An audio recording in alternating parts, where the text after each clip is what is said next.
नमस्कार, मैं हूं दीपक। आइए बात कर लेते हैं बिग बॉस 15 के वीक नंबर 4 की कुछ खास बातों की, खास मुद्दों की। ये वीक जो था ये काफ़ी हैपनिंग से भरा हुआ था। हालांकि ये जो हैपनिंग थी ये एंटरटेनिंग कम इरिटेटिंग ज़्यादा थी। शुरू से शुरू करते हैं तो मंडे का जो एपिसोड था, वीकेंड का वार के बाद विशाल कोटियान तो मंदिर का घंटा बन चुका था। वो हर जगह जाके मुंह मारा था, Teja you affect me, Jay you affect me, Shammo you affect me. सबसे ज़्यादा अफेक्ट तो शम्मो के भाई राजीव ने आते से ही विशाल का गेम जो था वो एक्सपोज कर दिया। विशाल कोटियान ने आई थिंक अफसाना खान का जो गाना है ना, पता नहीं जी कौन सा नशा करता है, यार मेरा हर एक से वफा करता है, तो सबसे वफा निभाने के चक्कर में सबसे बड़ा बेवफा साबित हो गया विशाल कोटियान, जिसके फलस्वरूप उसको सब लोगों ने नॉमिनेट भी कर दिया। और शम्मो का जो भाई आया था, शम्मो यहां पर काफी ज्यादा इरिटेट हो गई थी क्योंकि उनका लैक्टो फ्री कर्ड और डेजर्ट और वो ग्लूटेन फ्री फूड। आप देख लीजिए, बड़े बाप की बिगड़ेल औलाद। बिग बॉस जैसा शो जहां एक एक चीज आपको अर्न करनी पड़ती है, ये शम्मो द शेट्टी जो उमर के लिए कहती हैं कि उमर पिकनिक मना रहा है, यहां हमने देखा कैसे ससुराल शम्मो का या मायका शम्मो का बन चुका है। सब फ्री में मिल रहा है, पिकनिक वगैरह चल रही है। इनके भैया भी आ चुके हैं जिन्होंने बाहर से आकर खूब सारा रायता घर के अंदर फैलाया, विशाल का गेम एक्सपोज करा। ईशान के लिए वो राजीव इतना पॉजिटिव था। ये जो राजीव जब इसने वीकेंड पर एंट्री करी थी, अपने अतरंगी अंदाज में इसने बात करी थी कि सर मैं घर के अंदर जाके सबको रुलाऊंगा, मैं खुद नहीं रहूंगा। लेकिन हमने देखा दूसरे या तीसरे दिन ही ये बंदा रो पड़ा। और कैसे ये बंदा भी कहीं ना कहीं हिपोक्रेसी की एक बहुत बड़ी मिसाल बन गया।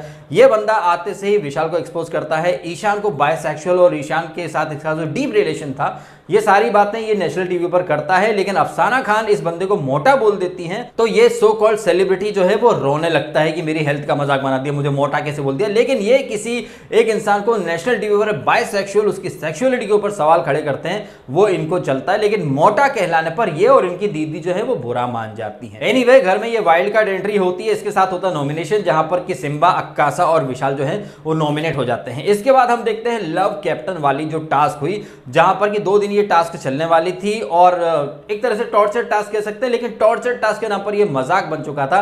जो नियमावली पड़ी थी करण कुंद्रा ने वहां पर चिट्ठी, वहां पर उसने ये कहा था कि बिग बॉस के नियमों के अंतर्गत ही ये टास्क होगी, मुंह से फेस कवर नहीं कर सकते और संचालक अपने नियम नहीं बना सकते। अब इस टास्क में पानी लिक्विड अलाउ था या नहीं, ये हम में से किसी को नहीं पता, क्योंकि ऐसी कोई बात करण कुंद्रा ने चिट्ठी में पढ़ी तो नहीं थी। बस ये कहा था कि नियम के अंतर्गत ये टास्क खेली जाएगी। हमको पूरी तरह से बिग बॉस ने क्या नियम थे ये नहीं बताया। यहां हमने देखा कि फेकसवी की एक्टिंग, फेकसवी ने यहां इस वीक इतना एक्टिंग की है, ओवर एक्टिंग की है। सबसे पहले वो बोलती कि हम अच्छे दिखेंगे, हमारी अच्छाई हमको दिखानी है, सामने वाले कितने गंदे हैं, हमें अपनी इंसानियत दिखानी है। इस सब के चक्कर में फेकसवी ने खुद को एक नंबर का फेक साबित कर दिया और उसकी घटिया हरकतें, उसने जो बीमारी का नाटक करा और किस कदर उसने चंद्राने का मतलब यह होता है कि आपको सब कुछ पता है लेकिन आप ना समझ बनने की एक्टिंग करते हो। हमने यहां देखा कि ये जो टीम ए थी ये टॉर्चर वगैरह कुछ ज्यादा कर नहीं रही थी, लेकिन जैसे होली पर बच्चे नहीं पिचकारी चलाते हैं एक दूसरे के ऊपर, ऐसे यहां पर सिंबा द करके अफसाना के ऊपर पाउडर वगैरह उड़ा रहा था। वहीं पर ये नौटंकी कर लेती है फेकसवी और चोक होने की या फिर पैनिक अटैक की जो एक्टिंग करती है। ऑस्कर विनिंग परफॉर्मेंस था। उसके बाद इन मैडम का चंद्राना देखो, जब जय भानुशाली इनसे कहता है कि तू ये गलत कर रही थी तो ऐसे एक्टिंग कर रही थी जैसे पता ही नहीं। और यहां पर आई थिंक 3 इडियट के जो प्रोफेसर साहब थे कि भाई कहना क्या चाहते हो। कभी ये तेजा कहती है कि उमर आया क्यों नहीं, अच्छा नहीं आया मॉरली राइट है, अरे पर मैं गिर गई थी तू आया क्यों नहीं, मॉरली रॉन्ग हो गया, अच्छा तू नहीं आया, हाँ तो मुझे प्राउड फील हो रहा है। मतलब जय भानुशाली जैसी बात कर रहा था ये मोहतरमा वैसे ही रिपीट कर रही थी। और इस चक्कर में फेकसवी ने अब तक बिग बॉस के सबसे फेक कंटेस्टेंट की लिस्ट में अपना नाम शामिल कर लिया। एक तरफ कहती रही वो मॉरली रॉन्ग है वो आया क्यों नहीं, अच्छा वो मॉरली राइट है वो नहीं आया, अरे पर उसको आना चाहिए था, अच्छा वो तो नहीं आया, अरे तू गिल्ट क्यों ले रहा है, अरे तू गिल्ट ले तुझे आना था। और आप देख लीजिए इस पूरे ग्रुप का निशांत, इन सबका निशांत ने तो खैर बोला भी कि उमर के सामने गिरना था तो उमर बाहर आ जाता। तो एक डॉक्टर की शपथ का इन लोगों ने नाजायज फायदा उठाने की कोशिश की और संचालक जो बने थे शम्मो और करण कुंद्रा वो तो धृतराष्ट्र बने बैठे थे, उन्हें कोई मतलब ही नहीं। कल मैंने एक वीडियो डाला था जहां मैंने कहा था कि कैसे विशाल को पेल दिया तेजा के खेल ने और अब करण कुंद्रा का खेल भी तेजा के चक्कर में बर्बाद हो रहा है, जो कि हम आज रात को देखेंगे। कल मैंने ये चीजें पहले से पहले आपके सामने रख दी कि कैसे तेजस्वी जो है वो लोगों का खेल खराब कर रही है। उसको लग रहा है कि वो जो चीजें करती है वो बहुत अच्छी हैं, जबकि पब्लिक को सब कुछ समझ में आ रहा है वो कितनी फेक है। ऐसी फेकसवी को कलर्स वाले इतना प्रमोशन दे रहे हैं। कल रात के जो एपिसोड का कैप्शन था तो तेजरान ने फीलिंग कन्फेस कर दी, एक दूसरे से प्यार का इकरारनामा। और आज रात के एपिसोड में हम देखेंगे कि भाई ये तो प्यार का जो 4 दिन की चांदनी फिर अंधेरी रात वाला मोड ऑन हो जाएगा जब ये इनमें दूरियां बढ़ जाएंगी। तो ये फुल ऑन फेक नाटक चल रहा है, नौटंकी चल रही है, और फेकस्वी की इस फेक हरकतों को, नौटंकी को मेकर्स इतना ग्लोरीफाई करते हैं, हैशटैग बनाते हैं, जबकि जो रियल कंटेस्टेंट हैं उनके तो सीन ही काट दिए जाते हैं।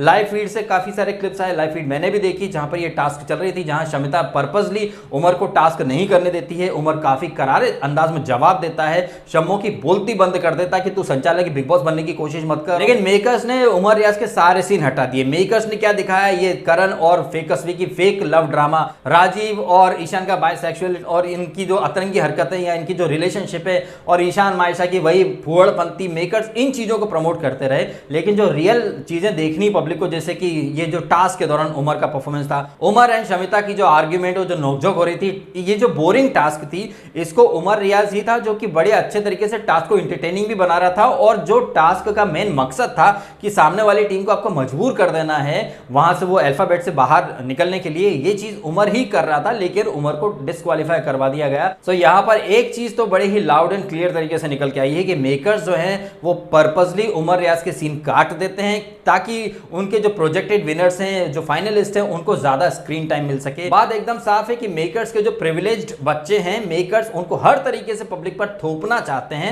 और उमर रियाज आई थिंक इन सारे कंटेस्टेंट को पीछे छोड़ सकता है, शायद इसीलिए उसके सारे सीन ये लोग काट देते हैं। और लाइव फीड में हमें अलग ही चीजें देखने को मिलती हैं, वहां उमर डोमिनेट करता है। इवन जो विधि जो अभी इविक्ट हुई है, एलिमिनेट हुई है, वो भी बार बार ये चीज कह रही। तो ऐसा नहीं कि मैं ये बात कह रहा हूं, और भी बहुत सारे लोग हैं जो कि रिव्यू करते हैं, सोशल मीडिया पर सब ओपिनियन डालते हैं।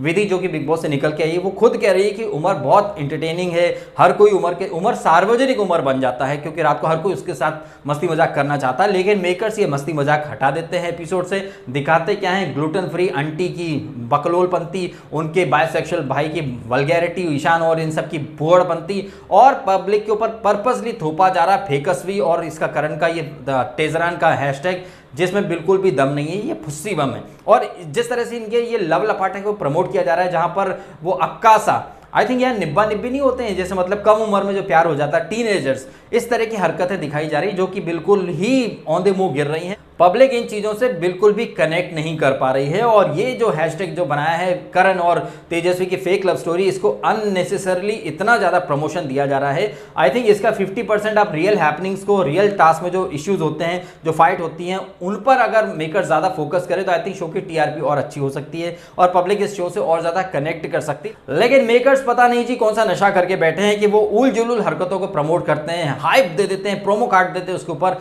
लेकिन जो रियल चीजें हैं जो कि पब्लिक एक्चुअली में देखना चाहती है, उन चीजों को मेकर्स हटा देते हैं। और कहीं ना कहीं यहां पर क्लियरली दिखाई दे रहा है कि मेकर्स टोटली बायस्ड हैं एक पर्टिकुलर ग्रुप के लिए। वो अगर छिछोरी हरकतें भी करेंगे और इरिटेटिंग हरकतें भी करेंगे, मेकर्स उनके ऊपर प्रोमो कार्ड देंगे, उनको खाम इंपॉर्टेंस देंगे, जबकि ये लोग जो है वो शो को बोर बना रहे हैं। इन लोगों ने ये टॉर्चर वाली टास्क के बाद ये जो कैप्टनसी वाली जो टास्क थी, इसको भी महा बोर बना के रख दिया। घर में ये तेजा इतनी मालकिन बनी फिरती है किचन वगैरह की, लेकिन कल जब कैप्टनसी की बात आई थी, दावेदारी की, तो किसी भी महिला ने, ना अक्कासा, अफसाना, शमिता, तेजा, किसी ने भी हाथ नहीं उठाया, सब एक भेड़ चाल में चल पड़े। तो यहां पर इन लोगों का ये जो मेंटेलिटी है, इसके ऊपर डेफिनेटली सवाल जवाब होने तो चाहिए, लेकिन सलमान खान शायद कोई सवाल जवाब नहीं करें, बल्कि वो तो उमर को ही झाड़ देंगे, क्योंकि सलमान खान का तो टारगेट है उमर रियाज। लेकिन सलमान खान या फेकस्वी को और चने के झाड़ पर चढ़ा देंगे और उमर रियाज को ही बैश कर देंगे। उमर तुम आए क्यों नहीं बाहर, तुमको आना चाहिए था बाहर, तुमने कैप्टनसी टास्क में अपना नाम क्यों नहीं रखा। और मेकर्स का hero and winner of this season Karan, नीति एक्सपर्ट करण कुंद्रा, जो कि इस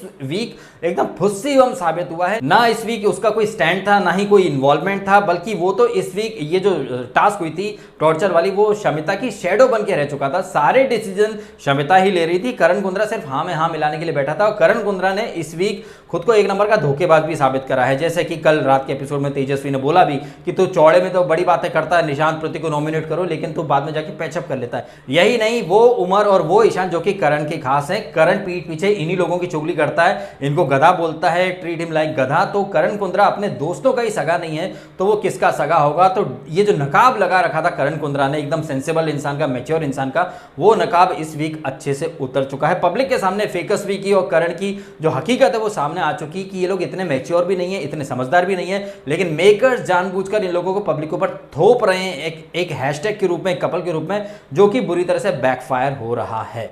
तो ये सारी चीजें रही हैं बिग बॉस 15 के वीक नंबर 4 के हाइलाइट्स, जहां पर नॉमिनेशन हुआ। सिम्बा, अक्कासा और विशाल में कौन जाएगा? मुझे लग रहा है अक्कासा चली जाएंगी। मतलब लग क्या रही है तो ऑब्वियसली कोई रॉकेट साइंस है ही नहीं, अक्कासा चली जाए, अनलेस मेकर्स कुछ सडन वाला ट्विस्ट लेकर के आ जाएं। और ये राजीव अड़ातिया जिस तरह से मोटा बोलने पर रो पड़ा और खुद लोगों की सेक्सुअलिटी पर, रिलेशनशिप पर सवाल खड़े कर रहा है, इसके ऊपर सवाल जवाब होने चाहिए। शमिता से पूछा जाना चाहिए, मैडम आप दूसरों को एग्रेसिव बोलती हो, दूसरों को पिकनिक एंजॉय करने वाला बोलती हो, सबसे ज्यादा पिकनिक तो आप ही एंजॉय कर रही हो। आपको तो भैया का साथ भी मिल गया और आपको ग्लूटेन फ्री फूड मिल रहा है, लैक्टो फ्री कर्ड मिल रहा है, डेजर्ट मिल रहा है। एक्चुअली में फ्री की पिकनिक आप मना रही हो मैडम, कोई और नहीं मना रहा है। आपको उम्र से ऐसी क्या प्रॉब्लम है? टास्क के दौरान नियमों का उल्लंघन तो दोनों तरफ से हो रहा था, लेकिन हमने हमेशा देखा है कि आप उम्र को ही टारगेट करती हो, कोई और आपको नहीं दिखाई देता है क्या?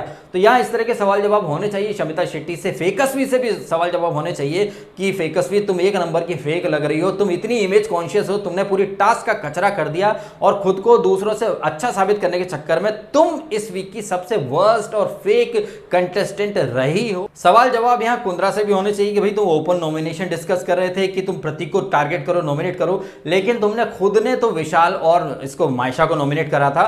तो कुंद्रा बाबू आप दूसरों को बहुत बोलते हो लेकिन खुद उन्हीं चीजों का उल्टा करते हो। आप सारे घर वालों को कह रहे हो कि प्रतीक, निशांत और शम्मो के अगेंस्ट हो जाए, लेकिन खुद आप निशांत के एकदम साथ में ही बैठे रहते हो चड्डी बड्डी बन के। तो यहां पर करण कुंद्रा का जो दोगला व्यवहार है उसको यहां पर एक्सपोज किया जाना चाहिए। जिस तरह से प्रतीक ने एक स्टैंड लिया तो ऑब्वियसली उसको अप्रिशिएट तो किया जाएगा। राजीव ने जो टास्क में परफॉर्मेंस दी उसको भी अप्रिशिएट किया जाना चाहिए। अब राजीव ने भले ही वो बाहर की बातें करी हैं, लेकिन टास्क में उसने अपना 200% दिया है और सबसे ज्यादा टॉर्चर उसी के ऊपर किया गया था। तो यहां उसको इस चीज में तो अप्रिशिएट किया जाना चाहिए। अप्रिशिएट उमर को भी किया जाना चाहिए, लेकिन वो करेंगे या नहीं ये तो वही बेहतर जानते हैं, क्योंकि हमने देखा कि सलमान खान कुछ भी हो जाए उमर को अप्रिशिएट नहीं करते बल्कि डिमोटिवेट ही करते हैं। वैसे इस टास्क में सिर्फ उमर ही नहीं बल्कि अफसाना ने भी बहुत अच्छा परफॉर्मेंस दिया। वो सॉफ्ट टारगेट थी, उसको बहुत टारगेट किया गया लेकिन उसने गिव अप नहीं करा। और राजीव ने भी बहुत अच्छे से टास्क परफॉर्मेंस की। यहाँ अफसाना के लिए बोलना चाहूंगा कि जब से उनको बैश किया गया उसके बाद से उन्होंने बहुत ज़्यादा ही इंप्रूवमेंट किया। एक चीज़ मुझे पसंद नहीं आई, ऑल्दो वो अच्छी कॉमेडी करती हैं, लेकिन करवा चौथ का जो इन लोगों ने मजाक बनाया, आई डोंट थिंक कि ये लोग इसी शिद्दत से रोज़े का या रमज़ान के महीने का मजाक उड़ाएंगे। क्योंकि अगर आप करवा चौथ का मजाक उड़ा रहे हो, उसको आप फनी मान रहे हो, तो आई थिंक ये बहुत ही गलत है। आप किसी के बिलीफ का, किसी के परंपरा का मजाक उड़ा रहे हो। यही मजाक अगर रोज़े का उड़ा देगा कोई तो फिर भाई फतवे निकल जाएंगे। ऑल्दो इन लोगों ने फ़नी वे में किया, लेकिन फ़नी वे में आप कल्चर का, बिलीफ का मजाक उड़ा रहे हो, जो कि मेरे को तो बिल्कुल भी पसंद नहीं आया। एंड सलमान खान से तो कोई उम्मीद करना बेकार है कि वो इस टॉपिक को छेड़ेंगे, क्योंकि वो ऐसे टॉपिक को सिरे से इग्नोर कर देते हैं। आपको क्या लगता है कमेंट करके आप भी अवश्य बताएं आपके ओपिनियन। और अगर आपको ये वीडियो अच्छा लगा है तो वीडियो को लाइक करें, कमेंट करें, शेयर करें और करें सब्सक्राइब DSK टॉक्स। अगर आपने नहीं किया तो आपने समय निकाला, वीडियो देखा, आपका बहुत बहुत धन्यवाद।